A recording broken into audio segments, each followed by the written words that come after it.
Good morning student. आज हम आपको कक्षा 10वीं के अध्याय कन्यादान कराने जा रहे हैं, जिसके रचयिता ऋतुराज जी हैं। कन्यादान यानी बेटी को दान में देना। तो बेटी को दान में देते समय, किसी को सौंपते समय एक माता का दुख कितना वास्तविक होता है, उसका वर्णन किया गया है। तो आइए समझते हैं इन पंक्तियों में। कितना प्रामाणिक था उसका दुख। प्रामाणिक मीन्स वास्तविक।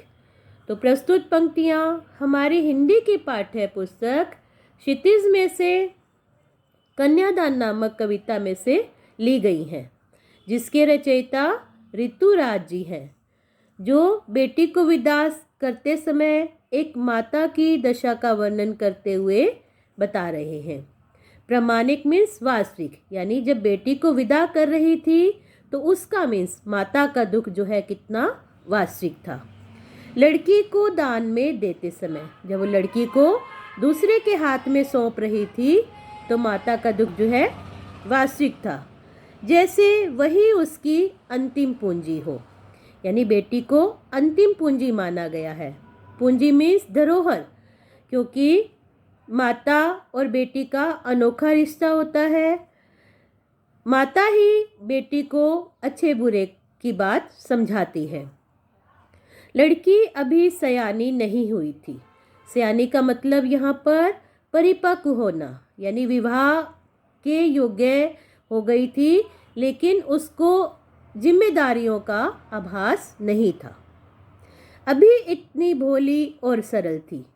बेटी की विशेषता बताते हुए कवि क्या कह रहे हैं कि बेटी अभी भोली भाली और सरल स्वभाव की थी। उसे जिम्मेदारियों का एहसास नहीं था। उसे सुख का आभास तो होता था, यानी वो केवल कल्पना में घूम रही थी।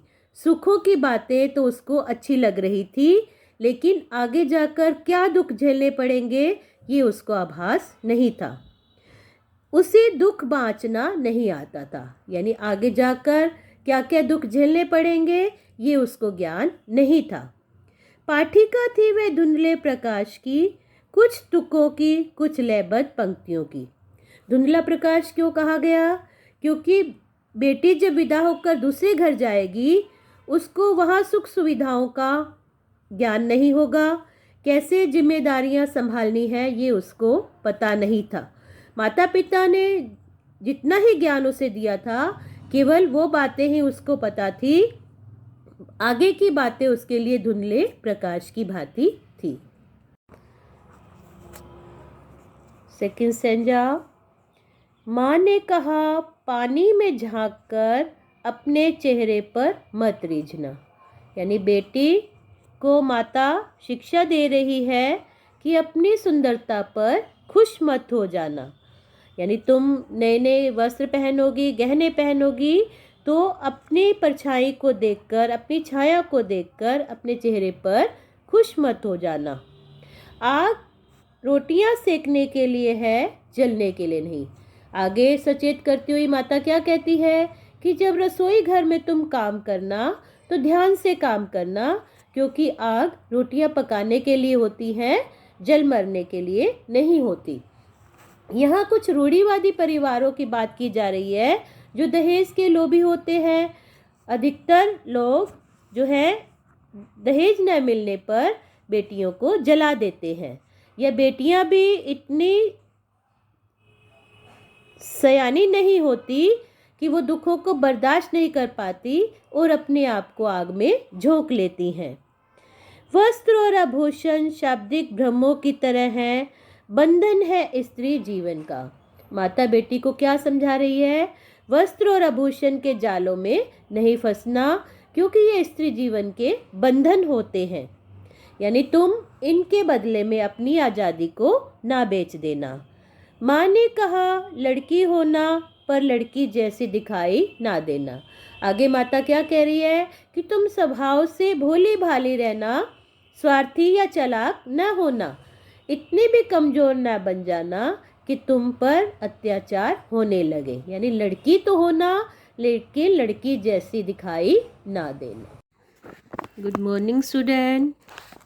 आज हम कन्यादान कविता का अभ्यास करने जा रहे हैं। इसका पहला क्वेश्चन है, आपके विचार में माँ ने ऐसा क्यों कहा कि लड़की होना पर लड़की जैसे मत दिखाई देना। आंसर है, माँ की इच्छा है कि उसकी लड़की स्वभाव से सरल और भोली हो। आम नारियों की तरह वह स्वार्थी और चालाक ना बने, परंतु माँ यह भी चाहती है कि उसकी लड़की शोषण से बची रहे। ससुराल वाले उसकी सरलता का दुरुपयोग ना करें या उस पर अत्याचार ना करें। इसलिए वह अपनी लड़की को समझाती है कि लड़की बने, यानी स्वभाव से भोली भाली सरल बनी रहे, चालाक या स्वार्थी ना बने। आग रोटियां सेकने के लिए है, जलने के लिए नहीं। इन पंक्तियों में समाज में स्त्री की किस दशा की ओर संकेत किया गया है। इन पंक्तियों में कवि ने स्त्री की दशा की दो बातों की ओर संकेत किया है। पहली बात यह है कि लड़की ससुराल में जाकर घर गृहस्थी का काम तो संभालती है, वह घर के सदस्यों के लिए रोटियां भी पकाती है। दूसरा, कवि यह कहना चाहता है कि दिन भर काम करने के बावजूद भी ससुराल में लड़की पर अत्याचार किए जाते हैं और कभी कभी उसको जलाकर मार दिया जाता है। इसीलिए माँ ने कहा कि जब भी रसोई में काम करना, तुम ध्यान से काम करना, क्योंकि आग रोटियां पकाने के लिए होती है, जलने के लिए नहीं होती। दूसरी पंक्तियों में माँ ने क्या कहा, माँ ने बेटी को सचेत करना जरूरी क्यों समझा। माँ ने बेटी को सचेत करना इसलिए जरूरी समझा कि लड़कियां शादी के समय खुशहाली के सपने देखने लगती हैं। उनके सपने प्रायः झूठे सिद्ध होते हैं। प्यार के नाम पर बहुओं पर कठोर नियमों में बांध दिया जाता है।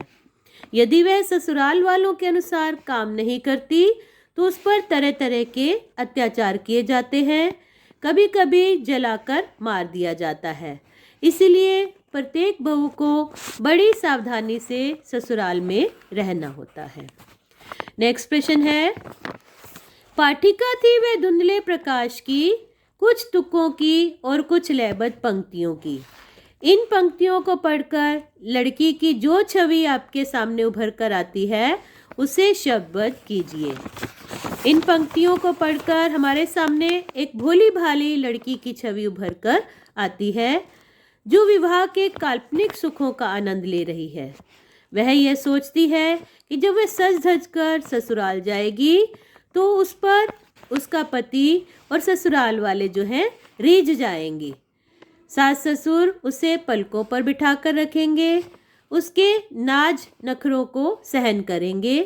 वह यह भी सोचती है कि उससे नए नए कपड़े और गहने प्राप्त होंगे और उसका जीवन जो है संगीतमय हो जाएगा, मधुर जीवन की वो कल्पना करती है।